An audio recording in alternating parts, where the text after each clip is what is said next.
Section 1. You will hear two colleagues, Marcus and Ella, discussing a work project. First, you have some time to look at questions 1 to 5.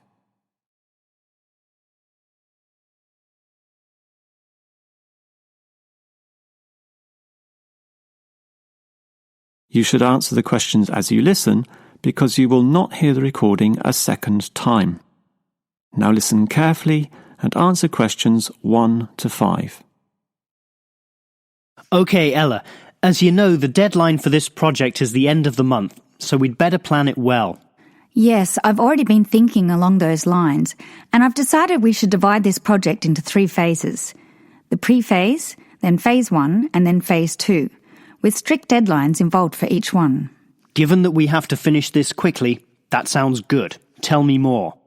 The pre-phase is the simplest. We just need to allocate a space or a place to do our planning, and this space will need to be quite big. Sure, and we have to decide on the equipment needed as well. Remember the last project when we didn't have enough projectors to present our ideas? We lost lots of time there. Yes, that was a bad start. That's why, after the pre-phase is finished, I've allocated a mere 3 days for phase 1. That will involve drawing the plans. We'll need Jenna to help us. And Marco. Yes, but not Susan. Susan is just far too busy to participate, as much as I'd like her in the team. Let's just take Fred instead. He'll do. Sure, Fred's not as experienced as Greg, but I agree he'll do fine for this job. Then it's straight into phase 2. Collecting, collating, analysing and preparing the final report. Can we do that in 5 days? I think that's optimistic, which is why I scheduled 6. That's almost a week. Do we have that much time? We do, and with the right people, 6 days should see the job done.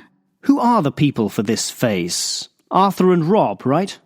No, Arthur's got other things to do, and Rob's on leave, so Mike alone will be the main man on this part. He's done it before, so it should be fine. But he may need some help with the smaller tasks. Someone who is good with detail and procedures. Peter's not free at the moment, so I can arrange Leo to chip in some time and advice. Leo's very useful, particularly under pressure. And that's everything sorted. Well done, Ella. This report should certainly be ready in time. Before you hear the rest of the conversation, you have some time to look at questions 6 to 10.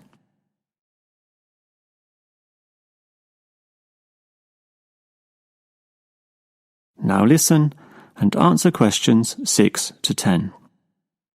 Okay, Ella, you've done a good job with the basic time frame of this project, but what about specifics? What sort of specifics? Well, things like information gathering. Are we going to use questionnaires like we did last time? I was thinking of using the internet to ask people to give their views, but you often get such silly responses when you do that. I'm of the view that the best way to find out things is to ask people directly, so that's what we'll do. Okay, but that will take longer. We'll probably even have to do some of the work at home. No, I don't think so, as long as we stay back at work for some after-hours meetings. Well, that's better than coming in early. No one functions well in the morning. Also, the final report will need at least 2 appendices. Not only that, we'll have to attach a small booklet to the end, containing printouts of the relevant parts from all the foreign websites we accessed. That will take even more time. Are you sure we can meet this deadline? Yep, I've worked it all out and I'm confident we can do it. Phase 1 should be finished by the 5th, leaving Phase 2 to begin about the 8th or 9th. Now, there's a public holiday on the 10th, meaning that everything should be able to be submitted on the 15th. And after that, we can relax and celebrate on the 25th when the design division gives us approval to go ahead. Ha! You're assuming that the design division will approve this, and that's not guaranteed at all. Oh, come on, Marcus, be positive. You know this should be approved. In fact, I'm even planning the celebration when this is all over. Oh yeah? What's on the agenda then? Well, we definitely don't want to party in the office, do we? We'll want to get away from this place, and we're all too busy with our own lives and families to find a mutual time free for a dinner party. So I thought we'd just buy some nice expensive gifts for everyone who participated. We can just give these to the people here in the office. That sounds fine to me, but make sure they're not too expensive. The budget department will never approve the cost. Don't worry, I know how much I can get away with. All right, I'll leave that with you. That is the end of section 1. You now have half a minute to check your answers. Section 2. You will hear a maintenance worker talking to a university officer about some recent storm damage to the main building. First, you have some time to look at questions 11 to 15.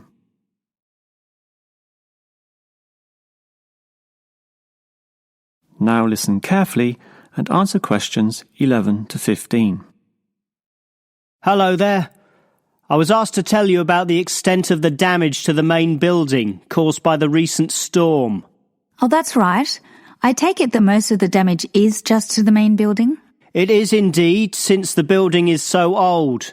However, luckily, the damage is minor, and all of it can be fixed in one day, given that we have 5 people in our team. What will you be doing first? I understand you start at 8 in the morning. That's right, and we were going to remove the fallen tree, but we've been told there are exams that morning, and I'm sure the sound of those saws and other heavy equipment will disturb all the students. So instead we'll fix that leaky roof. That's a 4-hour job, since it involves substantial repair, not like fixing broken windows, which can be done quite quickly. So you'll fix the broken window after that, from midday? We could do that, but since we'll be working in the ceiling, it's more logical to get rid of those birds' nests there. It's a small job, but will require crawling inside the ceiling cavity, which is not an easy exercise, so that will take about an hour. But this is good, since by that time the exams should be over, and we can address that tree which has been blown over. After our 1-hour lunch break, of course. It will be quite noisy dealing with that, but it will be finished by 3 o'clock.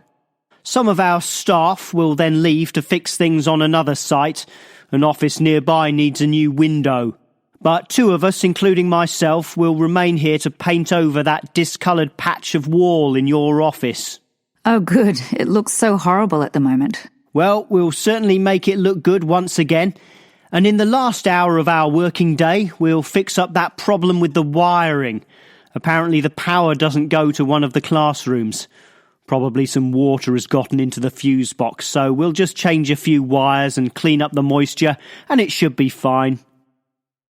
Before you hear the rest of the talk, you have some time to look at questions 16 to 20.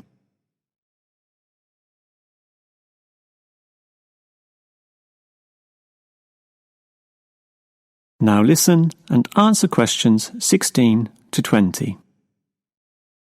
I certainly appreciate all the effort you and your team are taking to fix things here, but I do have one request. And what is that? You said you're going to paint the back wall in my office. Will it be the same colour as before? Yes, we'll make it a nice white colour. Well, that's the point. I'd prefer it to be yellow to match the furniture.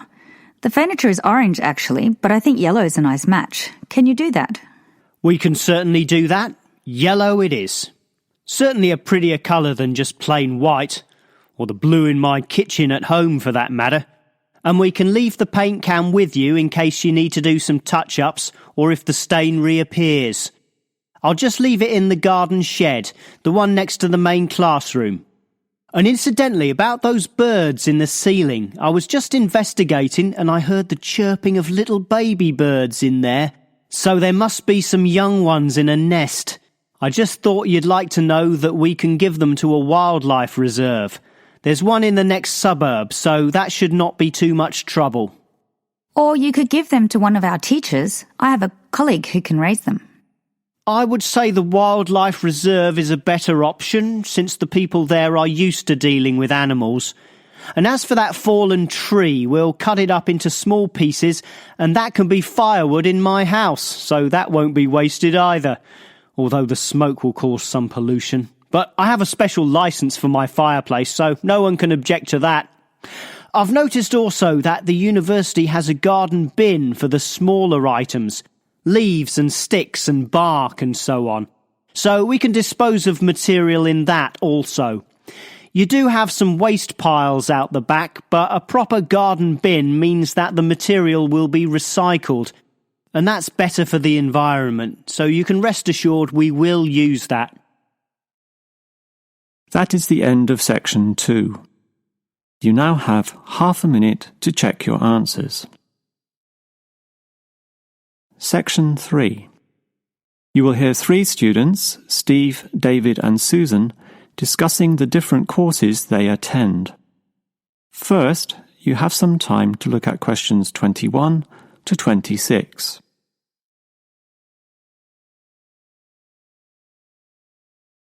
Now listen carefully and answer questions 21 to 26.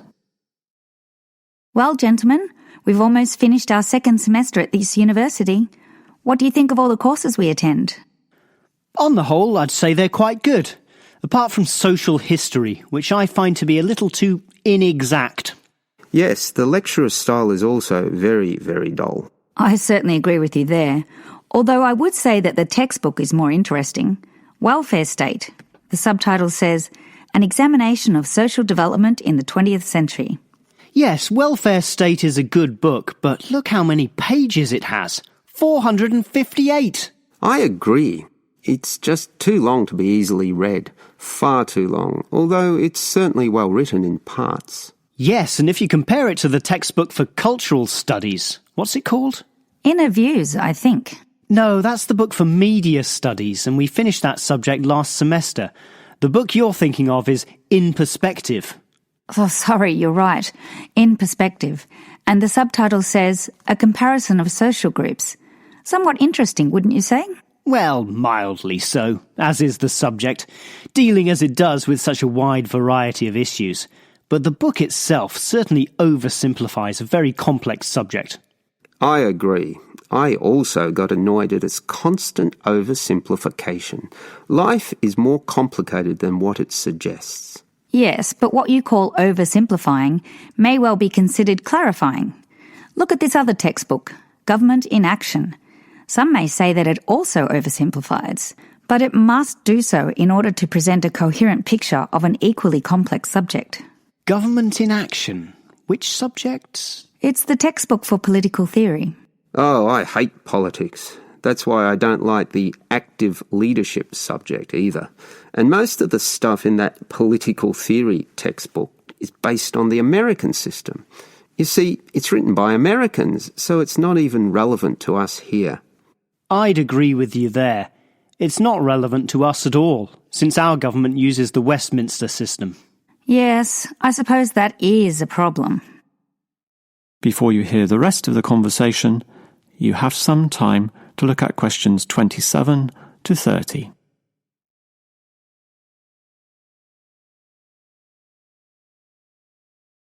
Now listen and answer questions 27 to 30. Well, it seems we all have certain criticisms about the textbooks we're using, but at the same time we all like some elements, at least, of the subjects we're studying. What's your favourite subject, David? I'm not sure. I like political theory, but... Cultural studies is by far the best, even better than political theory, which I also like, but just not as much. Why do you say that, Steve? I was thinking perhaps social history is worth considering as best. Social history is good, but I made my choice because the subject is relevant to this modern society. But so is social history, and I like the historical element, which the other subjects lack. Even political theory examines history only briefly, and in a very narrow way. So I'd say social history is the most rewarding for me. What about you, Susan? I think social history is certainly very good, but political theory is, in fact, the best, since basically every human system boils down to politics. So, despite a certain irrelevancy in the details, the basic message remains as relevant as ever. Oh, Susan, you can't be serious. Let's ask Olive again. She's over there. Olive! Which subject do you think is the best? A difficult question. I'm very interested in culture, so cultural studies is certainly my cup of tea. But I'm politically active also, and hope to pursue this as a career. So political theory would be the one I'd pick. I don't believe it. Even with that irrelevant textbook. Don't listen to him, Olive. You have a right to your own opinion. That is the end of section 3. You now have half a minute to check your answers. Section 4. You will hear a lecturer talking about the movement of population towards cities. First, you have some time to look at questions 31 and 32.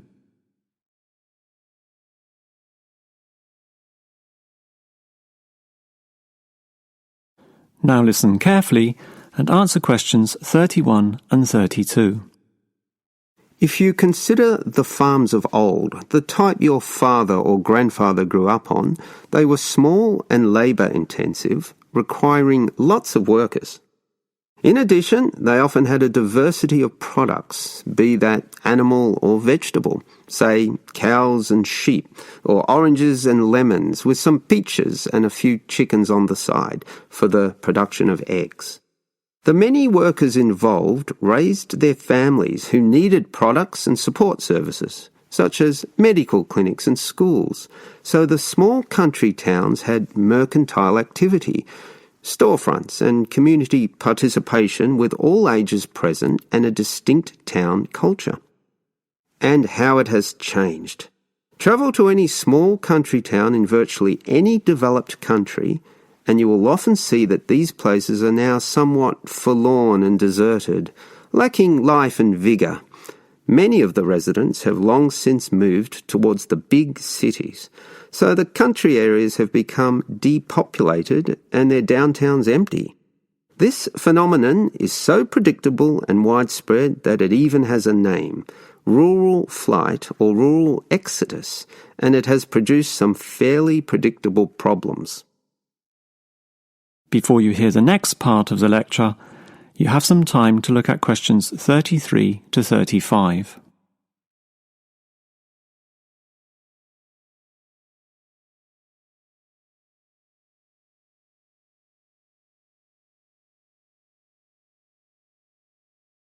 Now listen and answer questions 33 to 35. As for the causes of rural exodus, the most obvious is the industrialisation of agriculture. This comes in two aspects, one of them being monocultural farming practices. What this means is that it is now more efficient to have one product and focus on its needs almost exclusively. So, for example, animal husbandry will usually involve a single type of animal, say pigs, but with huge factory farming techniques, or, in other words, the second aspect, economies of scale. This means instead of 200 pigs, there'll be 2,000, tightly fitted into small pens or cages with high-density waste disposal and automatic feeding systems. Yet, despite this huge size, it can all be controlled by just a dozen farm workers pushing the right button. You might not like it, but in a competitive market, the cheaper the overheads, the better, and one can't argue with market economics. It's simply the way of the modern world, and it has changed the face of rural districts, mostly for the worst. Before you hear the rest of the lecture, you have some time to look at questions 36 to 40.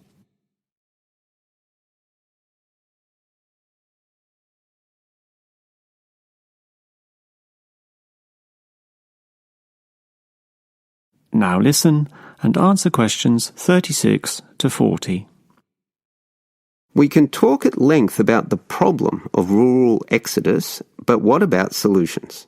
Well, there is certainly some cause for hope, since many are now feeling the negatives of increasing urbanisation, negatives which the countryside generally does not have.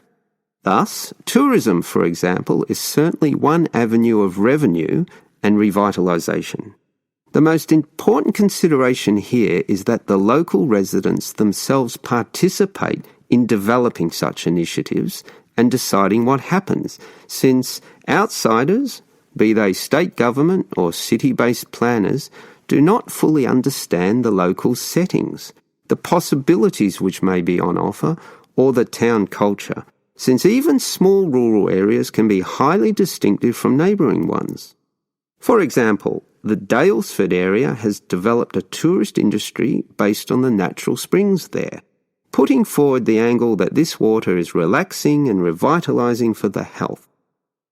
There has been the development of spas, saunas and small-scale accommodation within its picturesque hillsides. And another solution is to utilise the predominant local product. This takes advantage of the fact that many city people are developing a dislike for factory-produced and packaged foodstuffs. They are becoming interested in products that can be sold directly to them at a cheaper price while preserving all the freshness from the tree or animal. It is important here that the country area is not only characterised by a specific product, but markets this idea well. For example, many areas of country Victoria have developed widespread grape growing and winemaking facilities and encourage wine tasting tourism, now a thriving industry with an international patronage. Similarly, Harcourt is famous for apples, Shepparton for mature cheeses, and Mildura for its citrus products. Such strategies, done well, give hope that rural areas can revitalise somewhat and once again be lively and interesting places to live in. That is the end of section 4. You now have half a minute to check your answers.